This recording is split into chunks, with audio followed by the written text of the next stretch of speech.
Shalom Bapak Ibu Saudara yang saya kasihi Tuhan, puji nama Tuhan.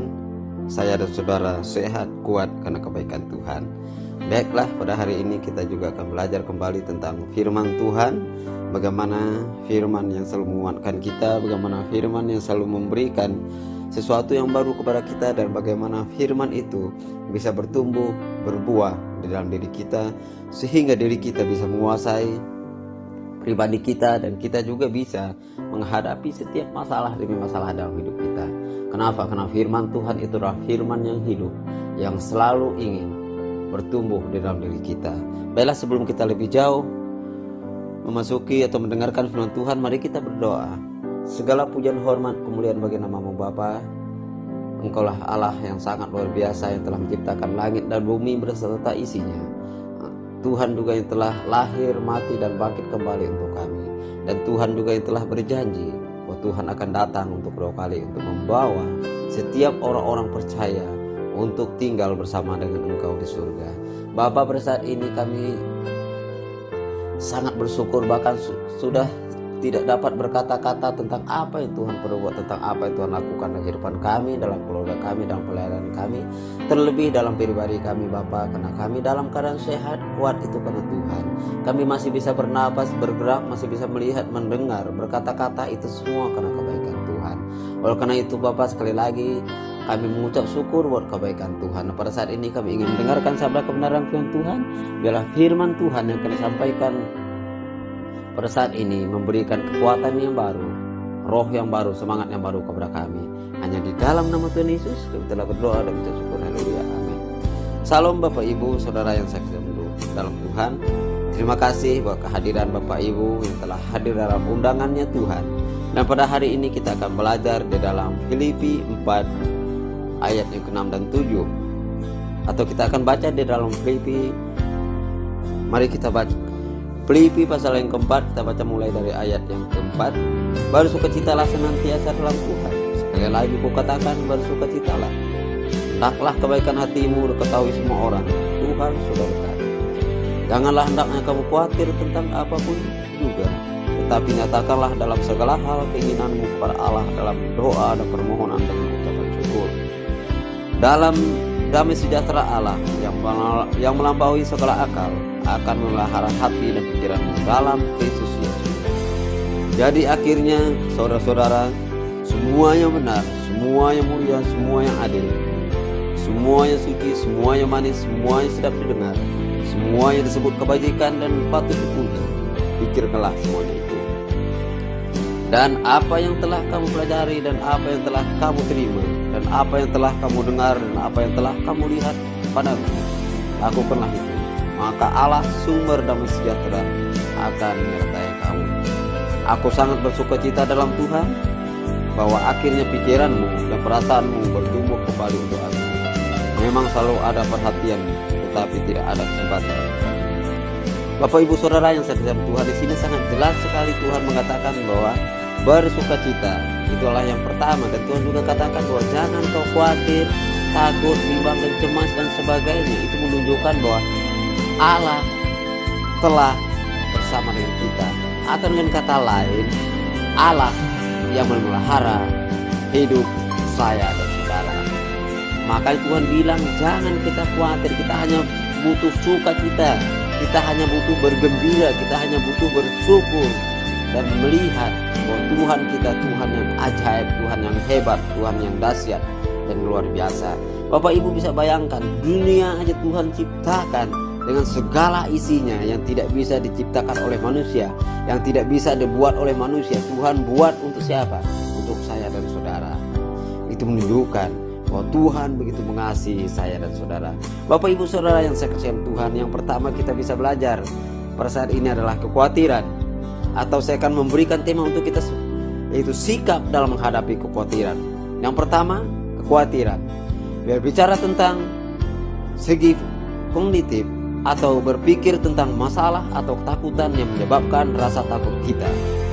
Khawatir adalah berpikir tentang hal-hal di depan yang menciptakan perasaan cemas.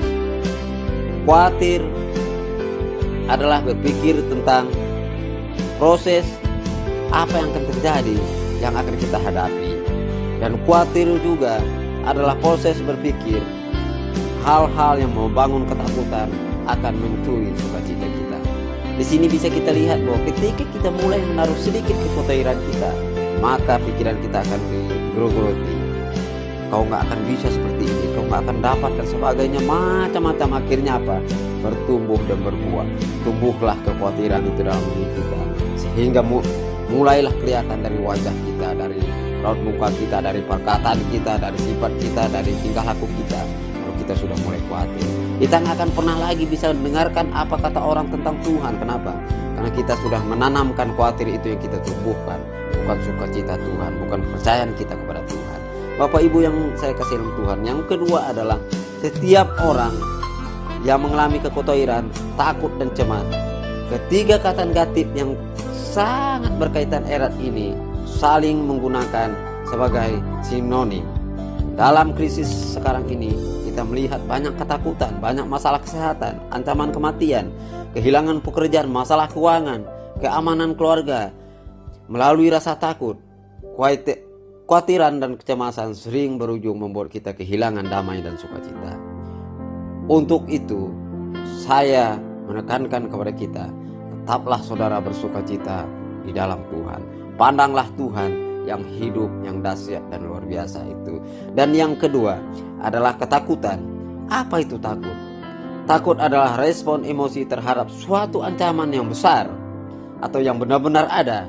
Misalnya penyakit berat yang kita alami, atau ancaman yang dibayangkan, misalnya membayangkan mengalami COVID-19 dan dirawat di rumah sakit. Dengan berpikir ancaman-ancaman itu menimbulkan perasaan negatif, takut. Dan ini juga akan mencuri waktu kita. Sekarang ini ketika kita merasa takut, bisa menyebabkan kita kehilangan kekuatan untuk menikmati dan melakukan hal-hal yang perlu kita lakukan sekarang. Ketika kita dalam pikiran kita bayangkan bagaimana nanti kalau aku sakit, bagaimana nanti kalau aku mati, bagaimana, siapa yang jaga anakku, siapa yang merawat ini dan merawat itu, maka rasa takut itu akan muncul dalam pikiran kita, dan dia juga akan bertumbuh dalam hati kita. Dan ketika kita melihat, oh nggak ada lagi harapan, ini sudah musim kemarau, akan tumbuh lagi yang kutanam ini, bagaimana aku memenuhi kebutuhan keluargaku, maka rasa khawatir itu tadi bertumbuh dia menjadi ketakutan. Dan ketika dia bertumbuh menjadi ketakutan, maka akan datanglah yang ketiga adalah kecemasan. Ketika saudara merasa cemas, adalah antisipasi terhadap ancaman yang ke depan, ditandai dengan kegelisahan mendalam. Dan rasa cemas juga akan semakin menggogoroti rasa sukacita saudara, pengharapan saudara. Ketika kita merasa cemas, kita akan mencuri damai kita. Di dalam sebuah survei, sejumlah 7,3% atau 1 dari 13 orang menderita masalah kecemasan, kekhawatiran yang sudah kronis atau parah. Saudara bisa bayangkan, bukan hanya sakit seperti emah, asam lambung, kanker dan sebagainya. Khawatir, cemas juga adalah dilambangkan suatu penyakit yang dialami oleh manusia yang tidak mengenal Tuhan. Bapak Ibu Saudara yang saya kasihi Tuhan, tidak heran jika Alkitab banyak berbicara tentang takut, khawatir, cemas yang tunjukkan perhatian Tuhan terhadap masalah ini. Kenapa? Karena dipahami, karena takut itu mencuri anugerah Allah dalam hidup dengan damai, sejahtera dan sukacitanya. Bahkan kekurangan dalam Alkitab adalah 36 kali diungkapkan, jangan takut, seolah-olah Tuhan sangat sadar bahwa kekhawatiran yang dialami manusia mengingatkan dan memberikan dorongan setiap kita agar kita tidak takut. Bapak Ibu Saudara, kita mengalami 3 jenis penyakit dalam hidup kita.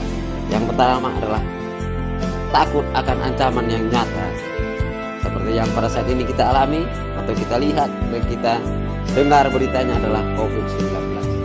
Itu juga menunjukkan bahwa kita takut. Bagaimana nanti kalau saya terkonfir, bagaimana siapa yang merawat saya, kemana saya pergi, dan bagaimana anak dan lain-lain. Dan yang kedua adalah rasa takut Tuhan yang sudah pernah kita bahas dalam situasi terpisah. Takut Tuhan adalah sikap yang menghormati Tuhan, karena sikap dia adalah Allah. Sikap ini memiliki dampak luas karena berhubungan erat dengan iman kepada Dia. Takut melakukan dosa, menghormati otoritas yang Tuhan tetapkan, yaitu keluarga, gereja, dan pemerintah. Ini adalah takut yang sehat yang membawa segala berkat Allah dalam hidup kita. Kita bisa baca di dalam Amsal 19 ayat 23. Amsal 19 ayat yang 23. Takut akan Allah mendatangkan hidup, maka orang yang bermalam dengan puas tanpa ditimpa malapetaka. Ini menunjukkan bahwa takut yang positif, yang baik. Boleh kita memiliki takut, itu takut akan Tuhan, sehingga kita akan merasakan aman, tentram, damai sejahtera, dan sukacita. Bapak ibu saudara yang saya kasihi Tuhan, takut jenis ketiga dapat disebut sebagai takut kronis. Tidak sehat karena tidak jelas lagi penyebabnya. Kita tahu takut ini dimulai dari dosa dan dari situasi yang kita alami, mendengar atau diasumsikan. Takut kronis potensi menjadi kecemasan, stres, dan depresi.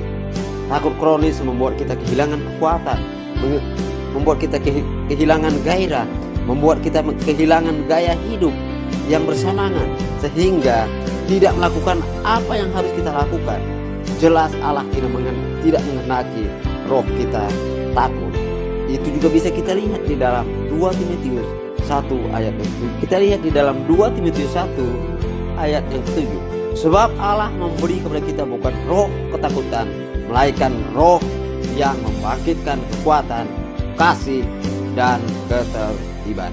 Bapak ibu saudara, lihat apa yang Tuhan lakukan. Dia tahu bahwa kita adalah manusia yang penuh dengan ketakutan. Maka Tuhan bilang, aku tidak memberikan kepadamu roh ketakutan, tetapi roh keberanian. Untuk apa? Untuk menyatakan bahwa Yesus Allah yang dahsyat, luar biasa, yang dapat kita percaya dan dapat kita andalkan. Bapak ibu saudara yang saya kasih dalam Tuhan, itu sebagaimana supaya kita bisa mengatasi rasa takut, khawatir, dan cemas ini, mari kita melihat hal-hal berikut juga, yaitu kita harus belajar menerima situasi itu. Kenapa? Karena para psikolog berpendapat bahwa menerima situasi yang sering ditolak, misalnya keadaan buruk, adalah cara yang terbaik untuk mampu memulai mengurangi rasa khawatir.